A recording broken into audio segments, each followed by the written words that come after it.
Hello and welcome. You are listening to the Ditch Decade Diets podcast. I am your host, Lorna, certified food freedom coach and founder of the Ditch Decade Diets Academy.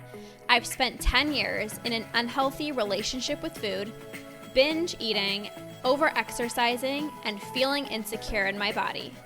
This podcast is all about helping you get to the root of your food struggles and teaching you how to rewire your brain so you can end binge eating. If you're ready to improve your relationship with food and cultivate more self-love towards yourself and your health, this is the podcast for you. So let's get to it and jump right in. Welcome, you guys, to another episode of the Ditch Decade Diets podcast. I'm feeling so good today. Andrew and I, if you listened to the previous episode, Andrew and I just spent a beautiful time away at a hotel and spa. Andrew's birthday. It was a surprise, but it was so incredible. We got couples massages, which was so lovely. I got a deep tissue massage and oh man, did I ever need it. And it's hilarious because I'm always like, they never put enough pressure on me. I'm like, don't be afraid. Just press really hard. I swear I really need it. I have so many knots in my back. But this guy was like elbow deep in my back. And I honestly thought I was going to puke at one point. So I'm like, holy moly, this is a lot of pressure. But it was really good. Andrew got a relaxing massage, and then we went to the pool and the sauna. We had dinner. I got us a 3-course meal, and we had breakfast the next morning. We did the contrast therapy. So we went in the hot tub and then we went in the cold plunge. We did that 3 times, and holy moly, it was freezing cold, but it just felt so good. So I'm just feeling rejuvenated. Wait, how do you say that? Rejuvenated. There we go. My brain is a little fried. I was a little loopy after the hot cold therapy as we were driving home. I think it was just a lot on my system because it's freezing cold to then extremely hot temperatures. Then we had a 2-hour drive home. But anyways, feeling very just fresh. And it was so nice. I really didn't utilize my phone that much. I really just wanted to be fully present with Andrew, and that was accomplished. That's what I was able to do. So I'm feeling so good. And I want to talk about 4 myths that you need to stop believing if you want to eat like a normal person who doesn't have urges and you can just stop when you're full. And of course there's other myths as well too, but I feel like these are very, very, very common myths that many, many people believe. So myth number 1, I'm going to spiral out of control. I'm going to gain so much weight if I stop dieting and I actually heal my relationship with food. So this is not true. Okay. This is not true. You are not going to spiral even more out of control when you heal your relationship with food. Now, obviously, if you just delete MyFitnessPal, or you're like, okay, I'm going to stop dieting. And then you just go into your pantry and you go into your fridge and you literally just start eating whatever you want. Well, of course you're going to feel out of control, right? But obviously that's not what I recommend. And I did this when I first started eating intuitively because I didn't know how to properly eat intuitively. I just stopped tracking, and I was like, well, because I could eat whatever I want, I literally started eating whatever I want. And it wasn't I've always enjoyed eating healthy, but I wasn't making nutritious choices because I'm like, why would I eat broccoli if I have the ability to not track my food and I can literally just have whatever I want without going over my macros or eating too much carbs or too many grams of fat? I can have as much almond butter as I want. I can have as much bread as I want. I can have as much cereal as I want. I can have as much granola as I want. I can have as much mangoes as I want. There was literally no limits.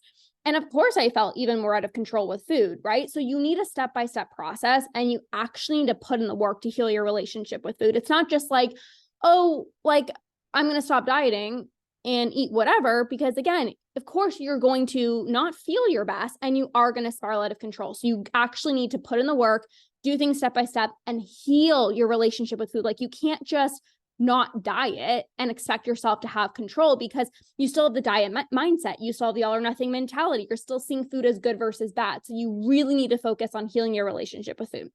Okay. Myth number 2 is I'm not going to be able to take care of my health.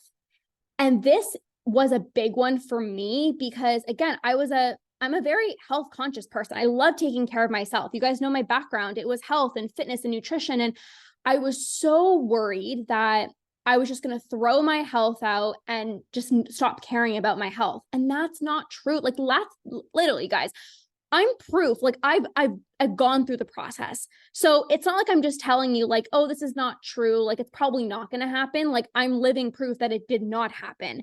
I actually became the healthiest version of myself. Because think about it, right? For yourself, when you can go out to eat to the restaurant and you don't have to look at the menu ahead of time, you're not having anxiety the entire week before going out for dinner, you can stop eating when you're full, and you can just eat some chocolate without beating yourself up. Like, that's healthy. What's not healthy is having anxiety over food. What's not healthy is beating yourself up if you have a piece of chocolate. What's not healthy is forcing yourself to eat certain foods so that you don't like put on weight. Like, that's not healthy. The stress, the anxiety is way worse than just sometimes eating food. So when you have this belief of like, I'm not going to be able to take care of my health, that's literally the furthest thing from the truth. Like, you are going to be healthier.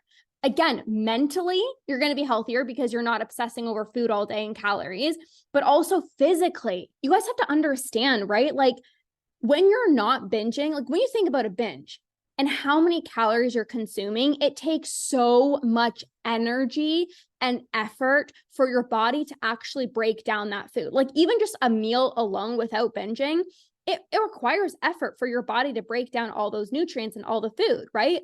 So for you to, binge, it's extra work. Like, your body is working so hard. And if your body is spending so much time breaking down all of this food because you've binged, that's your body's taken away from actually doing like the cleaning out of your gut and all these other things that needs to happen, right? Like detoxifying toxins and all these like natural things that occur. But like, if your body is so busy breaking down food, it can't like reduce inflammation. It can't heal, like it can't work through other systems or areas of your body that actually need support, right?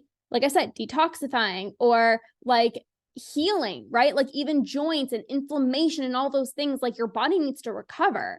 But it's really hard for your body to recover if your body is always working to break down all of the food that you're consuming through a binge, right? Okay, myth number 3 is I just don't have enough motivation to control myself around sugar and sweets. I hear this all the time. Like, I just can't control myself. Like, Lorna, if I have chocolate, I'm going to binge on it. If I have sweets, I'm just going to binge on it. Like, it's better for me to just not have it, right? I just don't have control. The reality is you are motivated. Okay. I know that about you because I know you're probably very, very, very similar to me. You are very motivated, but sometimes that is the problem. The problem isn't that you lack motivation. The problem is you are so motivated that you become so hard on yourself and you're trying to not eat the sweets. You're trying to not have sugar. And that's exactly why you binge. And that's exactly why you can't just have a few. You feel like you're doing something wrong. And because you messed up, you continue to eat until you're physically sick, right? So it's not that you lack motivation around sugar and sweets. It's literally the fact that you're trying so hard to not have the sweets when that in and of itself is causing an urge. That in and of itself is going to cause you to binge on it. So it would have been actually so much better if you just ate the sugar or you had, I don't mean like go eat sugar, but I mean like if you're wanting a cookie, just go and have the cookie. But you trying to motivate yourself to not eat the cookie, you think that's like a good thing. You know what I mean? Like, oh, I'm so strong, I said no to the cookie. But then guess what? You're going to binge on 5 tomorrow. And this used to happen with me. Like, I sometimes look at my sister, right? And she can like have like a cookie and like, that's it. Like she's satisfied. And for me, I was always the person that would be like, no, I can't have cookies. Like, no, can't have it, can't have it, can't have it. And then who would binge on the entire box? Me. My sister wouldn't. She got her dopamine hit. She felt good. She had one cookie, moved on with her day. And me, I'm like, yes, I didn't have the cookie. Like, oh, I'm the healthy one. Like, look at me go. And literally either that same night, the next day, or a few days later, I'd be the one so physically sick because I binge on an entire box of cookies. So do not believe that you don't have enough motivation. That's not true. You have motivation, and it's not even about not having the cookie. It's about healing your relationship with food. Like I talked about, is you can have the cookie and not feel bad. Okay, myth number 4 is I'm so stressed, and that's why I keep eating late at night when my kids go to bed. So the thing about stress, right? Do you need to work through stress? Absolutely. Can stress lead you to self-soothe with food? 1,000%. But the reality is you have these urges that are driving you to eat. And the thing is, it's so much easier for you to be like, oh, yeah, I finished the tub of ice cream because I'm just so stressed at work, and it's all because of work. Like I have this deadline, and I'm like, I have this thing to do, and like just work is so busy. That's the reason why I finished the tub of ice cream. It's so much easier to blame your binges on stress. Like it's so much easier to do that versus actually putting in the work to utilize the tools to not give into your urges, right? It's a lot harder to actually practice utilizing tools to not give into your urges, right? It's easier to be like, oh yeah, it's because I was stressed. Right? And like I said, can stress cause you to, self-soothe with food? Yes, but you have these urges, and you know that you need to practice not giving into your urges. But again, it's like a lot of the times people just want a way to justify their binges to make themselves almost feel better. Cause it's like, oh, well, like, again, like it was just this one time because like I was really stressed out, when really you need to practice not giving into your urges, right? And again, if you don't, side note, like if you don't know what to do when you feel the urge to binge and you're like, I wish I knew what to do, I just don't know what to do, so I just give in when I feel the urge to binge, you got to join my Stop the Urge program, because I literally am going to be teaching you all the tools you need for when you feel the urge to binge that will help you to not give in. But these are the 4 myths, right? Number 1, I'm going to spiral out of control, gain a bunch of weight when I stop dieting, and heal my relationship with food. We already talked about that's not true. Second myth is I won't be able to take care of my health. We just talked about that. You're actually going to be healthier when you're not so obsessive about food all day and you're binging. Myth number 3 is I don't have enough motivation to control myself around sweets and sugar. I talked about this. It's not even about more motivation. Like you have motivation, but you don't need more motivation to not give in to your cravings or your sweets. Like you actually need to start honoring your cravings so that you don't binge on them.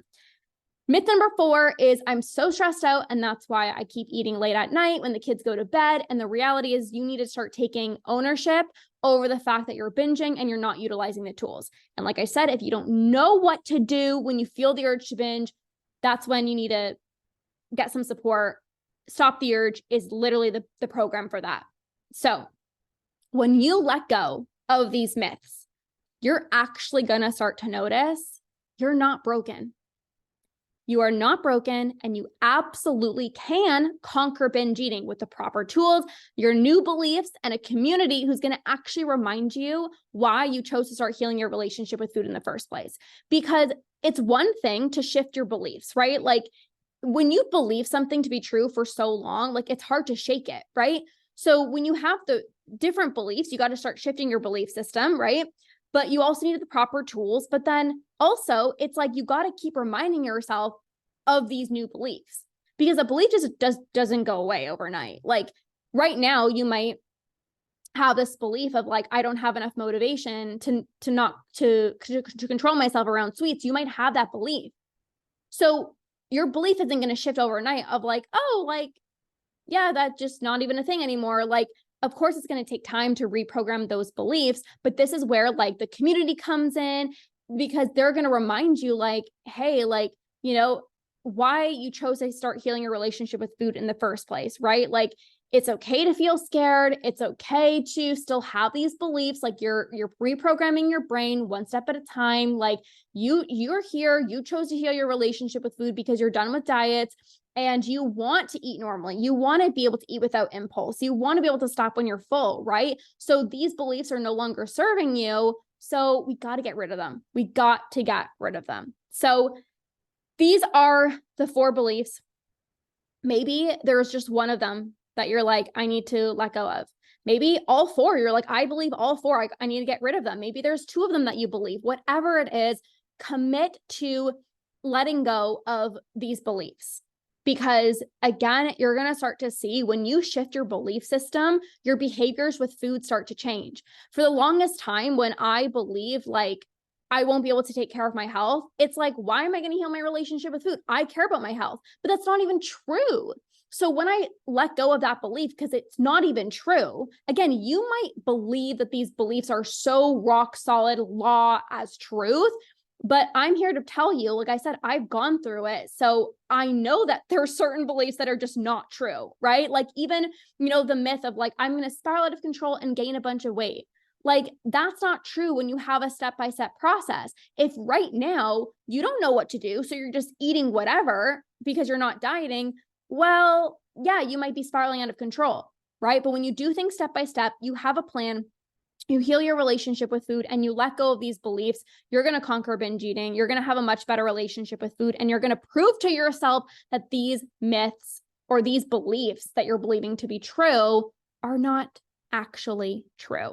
So this was the episode that I wanted to share with you guys today. Like I said, if you want some support with learning exactly what to do the moment that you feel an urge to binge, that will help you to not give in. If you want to learn how to actually prevent those urges from arising in the first place and be able to just eat without being so impulsive so you can have a cookie and move on with your day, not binge on the entire box, then my program, Stop the Urge, is for you. We're kicking it off in January. So you can just DM me, Stop the Urge, for all the details. It's going to be incredible. There's already so many of you guys who joined. This is going to be one of the best rounds kicking off in January. So I'm so freaking excited. Have the best day ever whenever you're listening to this, and we'll see you guys soon.